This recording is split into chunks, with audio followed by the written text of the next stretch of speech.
What's on, ladies and gentlemen? My name's Ross, I like games, and today we have got round 1 from the Sealed Vault Tour over in Poland, and we're a little bit slow because there's already a Titan mechanic coming down, and Bruce is already playing some Sanctum cards. Now, I don't have the deck list up yet, but I will in hopefully just a matter of moments if the Master Vault is with us. Shout out to the lovely folks from Crazy Killing Machine, who not only have the stream for us today, but they also have hand cams. Alright, so that looks like a Phyla the Researcher coming down here. So we're really just building up a bunch of creatures over on Pavel's side of the field, which is quite nice. Going to allow him to reap, etc. in a moment. Alright, and neither of these decks are actually showing up. These decks have not been registered. This is going to be an absolute nightmare. Let's go for it. Especially as we can't have the... We don't have the best view. We'll make do with it, ladies and gentlemen. We'll make do. So, Pavel over on his side then, he's got a library of Babble Out. He's also got a Seismo Entangler. He's just lost his Phyla the Researcher, but he is able to go ahead and forge a... No. He was playing around the key, but he wasn't actually putting one down. So we see a Grove Keeper coming down here. That is going to very much help. It's, well, it puts a +1 power counter on each of its neighbours between turns, but needs to actually, you know, get some neighbours before that's actually going to work. So, we do see a Time Traveler come down. That's always good. Get an Amber bonus, draw 2 cards. That is very much going to help.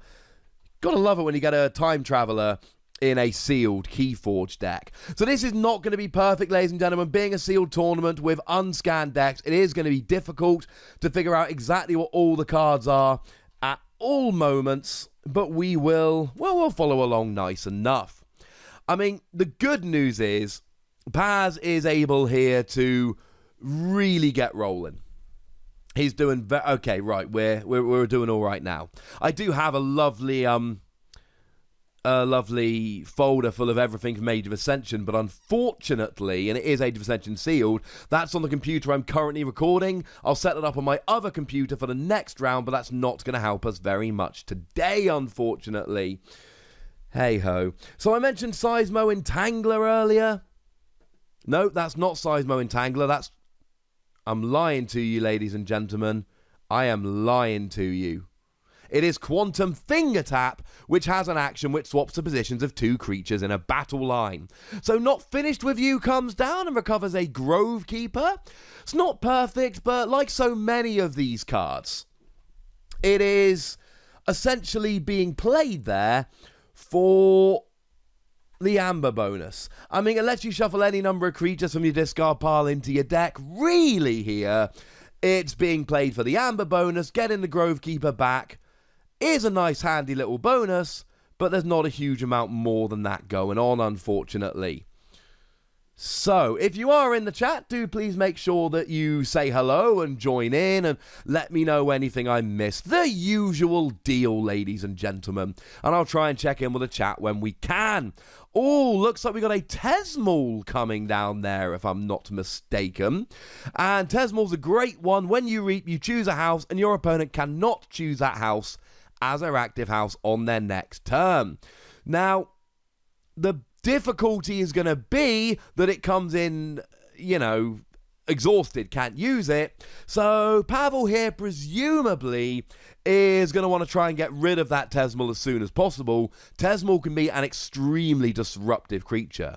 So he's gone logos, probably unsurprisingly, his entire board is logos. Uses Library of Babel to go and draw a card. Uses Titan Mechanic to break the elusive. And then attacks with Time Traveler to take out the Tesmal. And I believe that was backup copy? Yes. When the creature is destroyed, it goes to the top of your deck. Essentially, it means that he's now got a Time Traveler on top of his deck. If I was Pavel there, I probably would have used Library of Babel after that, so I could have got my Time Traveler, got the Amber bonus, and then drawn a couple of cards. But maybe there was something he was really looking for before. So we've got Sanctum here, we've got an Opal Knight coming down, which destroys each creature with even power, hence why Titan Mechanic came down. Then gets down a couple of other creatures here, both from Sanctum. I want to say that is a Maruk the Marked, though I could be wrong. And that is definitely a Gatekeeper there as well. So Bingle Bang Bang comes down, and just a whole bunch of creatures. In fact, there's a Bingle Bang Bang coming down on either flank here, which is kind of cool. We've also got, I mean, like I said, there's a couple of them coming down there. I'm just checking to see if that was a King of the Crag. We'll have to figure it out later. It is so much more difficult doing this without deck lists. Also, Age of Ascension is actually listed. It's not listed by creatures, artifacts, etc. It's listed by rarity, which, and then alphabetically. Makes it way more difficult. So, we do have a Keyforge by Pavel. I should have mentioned, my apologies. I've actually got a Keyforge by either player here.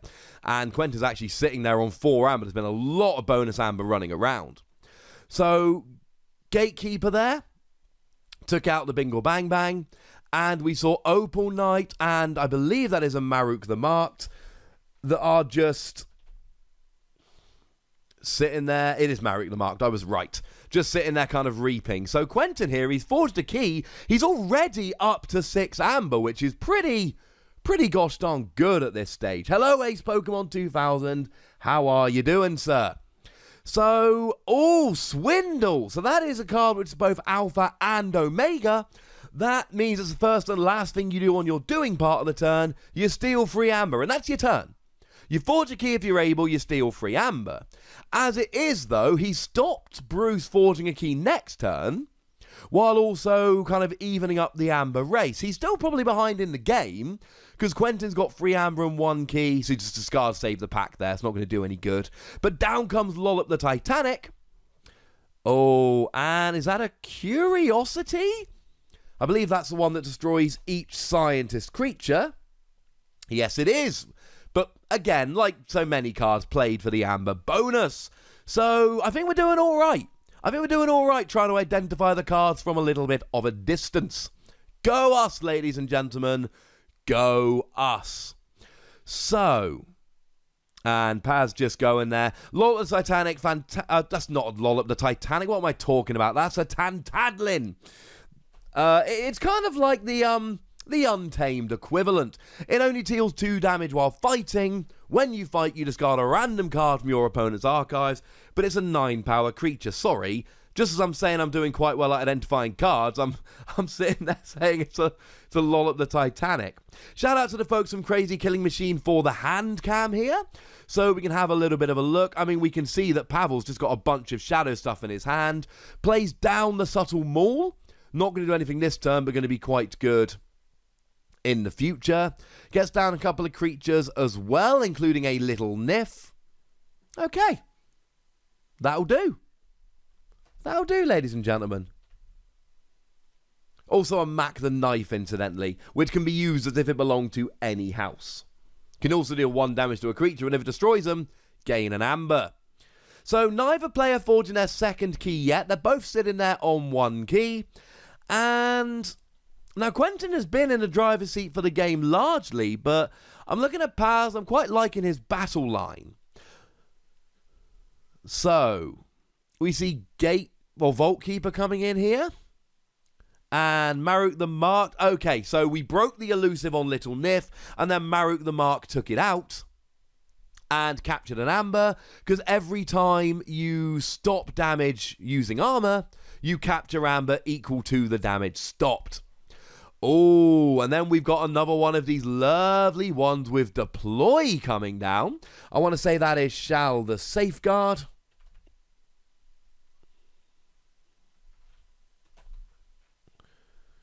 And Shao the Safeguard, lovely card, 4 power, 2 armor, and it's got taunt, so you can't attack the neighbors, you must attack Shao. So just putting it down there really to protect Maruk the Marked. Obviously, as soon as a creature's got amber on it, your opponent can destroy it to get the amber back.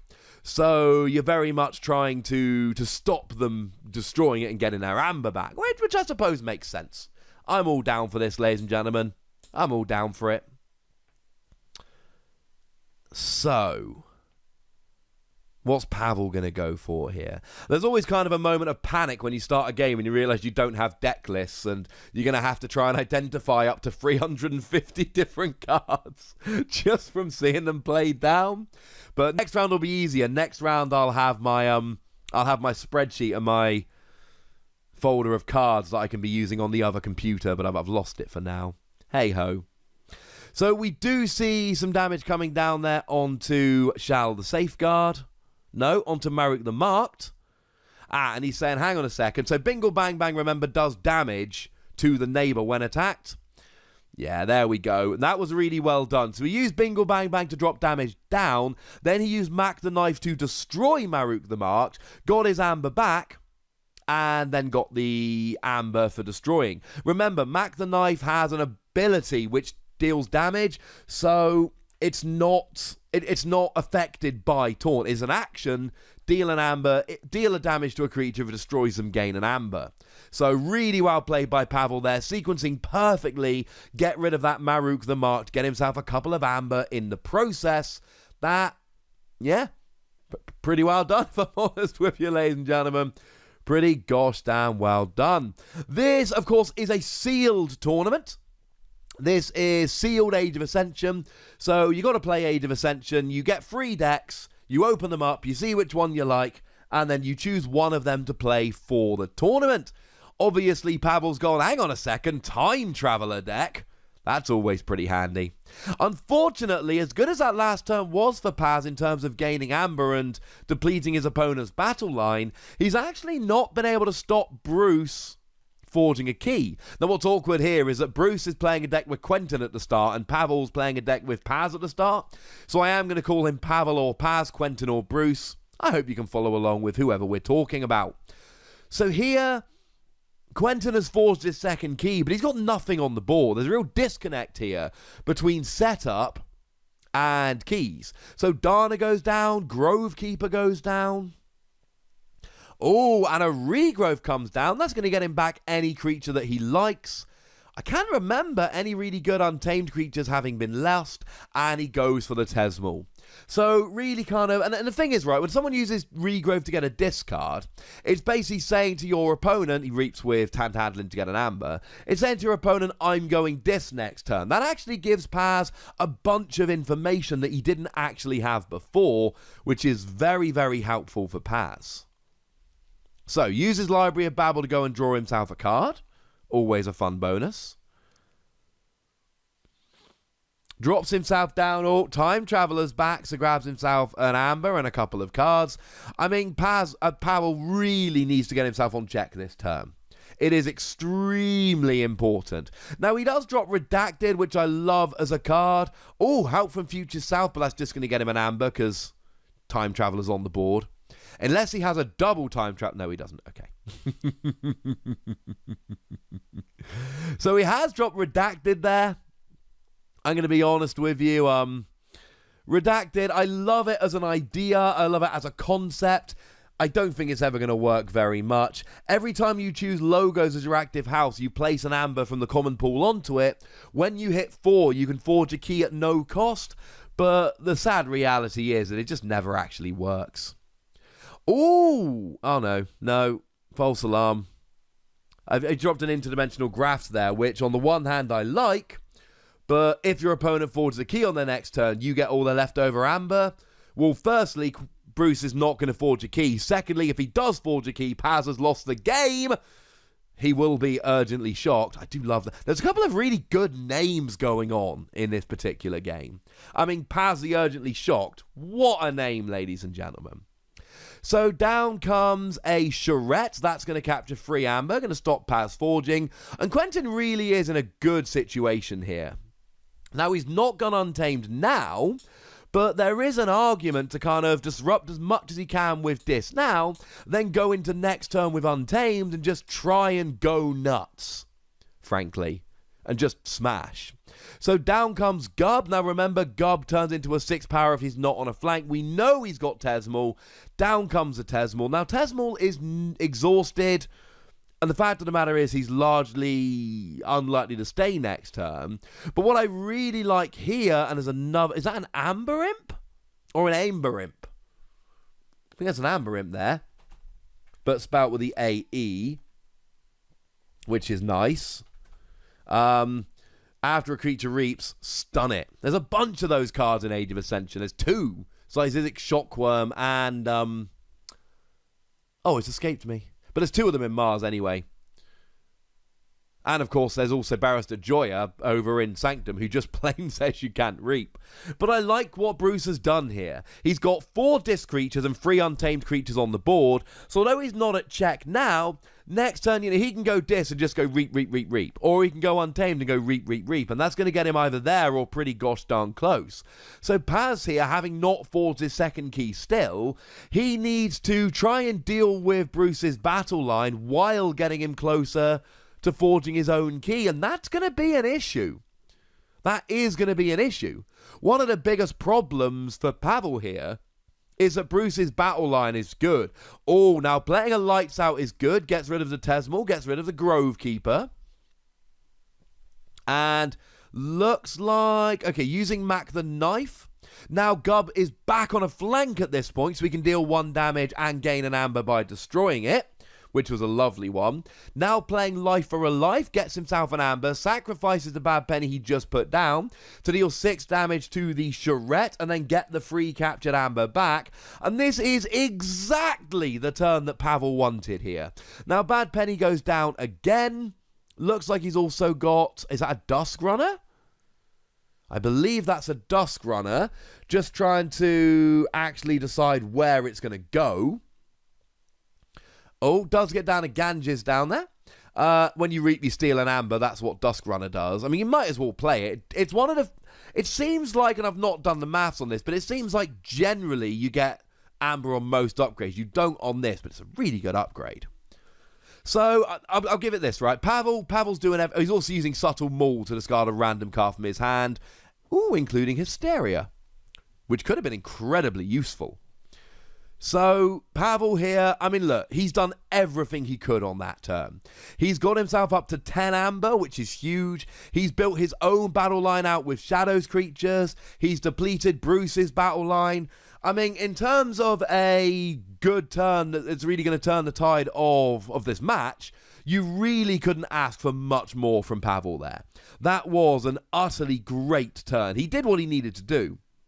He's still on the back foot, but hey-ho. Now, does reap with Amber Imp, and of course gets stunned. Plays a Tesmal down again. And this is an awkward one. Now, the good news is he plays Exhume here, which gives you an Amber and lets you play a creature of any house as if it were yours. Oh, it's Vault Keeper! Or is it Gatekeeper? I always got those two confused. Let me check. Either way, it is Gatekeeper. If your opponent has 7 amber or more, capture all but 5 of it. And it is captured. Pavel can have it back. But now Pavel is again not forging a key on his next turn. Now, Quentin is not on check, but he slowed him down. So, like, amazing turn that Pavel had. Still an amazing turn, but it's not got him to winning. Now, he is using one of his more powerful creatures there to just go ahead and immediately take out that the Vault Keeper. He wanted his amber back. Can you blame him, ladies and gentlemen? Can you blame him? I would say no. And now he's got the amber, so he's very much on check. Now he is on a Brobnar turn, so he can reap and steal an amber, which is nice. That's gonna help him out quite a bit. That's with his Groggins. Can only attack flank creatures, but when you're reaping, that really doesn't matter. And then we see a bingle bang bang going down. And a bingle bang bang on each flank, incidentally. Oh! Now, did he discard that? Okay, I thought he played a board wipe, but it looks like it's just gone down. So we're all right for now, ladies and gentlemen. We're not seeing the boards of both players get blown up. It was Tyler's Crowcag, incidentally. The big one. It can be used if it's in any house. If your opponent has no creatures in play, you destroy it, and it cannot reap. Okay.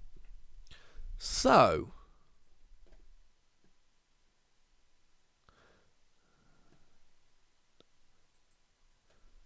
this tournament is in Poland. I've not received word of how many players. I would try and get that information for you by next round, if at all possible. So we've got here 2 keys for Bruce, not on check. 1 key for Pavel. And look, Pavel's sitting there with 11 amber, which is quite a bit. He's got a great battle line. He's got a Gauntlet of Command went down last turn. So he's actually got creatures from all 3 houses, as well as artifacts from all 3 houses. Is it going to be enough? Now, there's an Amber Spine Mongrel having gone down there, as well as a Grove Keeper. Amber Spine Mongrel is a phenomenal card. It's got Hazardous Free. When you attack it, you take 3 damage before the fight. But also, it, yeah, when your opponent reaps, you gain an Amber. So lots of I think it's is that Tendrils of Pain? Can't quite make that one out. Either way, lots of damage. No, Tendrils of Pain isn't in this set, but a lot of damage just came down. Just did 1 damage to all of the creatures. You know, took down a bunch of creatures. That was good work, frankly. And he's left himself on check, has Bruce. But he's not exactly all of that good, frankly. It's not the most commanding position. Now, Pavel, he's gotten rid of the 6 amber. I believe he should have turned a 2nd key over there. I believe Pavel has forged his 2nd key. We just need it to get flipped. And he's got a decent battle line, and he's got all of his artifacts. What we're looking for here is just, you know, and he's almost on check as it is, but he's got to get an amber away from Quentin. I can't see any cards on the field that are increasing the cost of forging. And of course, I don't know if Pavel realised that. He just reaped with Ganges, and now he's reading Amber Spine Mongrel. That could be what lost him the game right there. Amber Spine Mongrel, when your opponent reaps, you gain an amber. So, by reaping before taking out the Amber Spine Mongrel, okay. I was going to say, he might have given his opponent enough. The good news is he's stolen a couple of amber. I believe that must have been a Ronnie Wrist Clocks that came down then. So it's not the play that lost him the game. That could have been absolutely damaging there. Now, it could also have been deliberate because, of course, Ronnie Wrist Clocks steals 1 amber unless your opponent's got 7 or more, in which case you steal 2. So it was better reaping to give Bruce the extra amber and then playing Ronnie Wrist Clocks. It's just the way he read Amber Spine Mongrel after doing it, which made me slightly nervous. But it turned out to be a phenomenal play, because it meant that instead of stealing 1 of the 6 amber, he stole 2 of the 7. You know, the perfect situation to play Ronnie is when your opponent has 7 amber, and reaping of an Amber Spine Mongrel on the board is what gave his opponent 7 amber. It worked out perfectly. So, and all of a sudden, that's it. Bruce concedes. Pavel forges his 3rd key, I believe. Can you please just flip over the 3rd key? Now, they've not actually confirmed a winner here. I believe that was Pavel. Now, he didn't flip over his 2nd key, and Bruce extended the hand as if he was conceding. I'm just trying to get confirmation from the people on the ground. I believe that was Pavel as a winner there. But that wasn't 100% clear. Because nobody ever flipped over their third key. I believe Pavel won because he had a load of amber and Bruce wasn't forging his third key. But I'd like to get a little bit of confirmation there. Just so we, just so we know who actually won. Right, if you are on the YouTube, the winner has very much popped up on the screen with a little explanation. That was a very fast end to the game and they didn't actually confirm the winner. So if you're on YouTube, it's on the screen. If you're on Twitch, I will get confirmation and let you know in the next round. For now, I'm going to take a little bit of a break.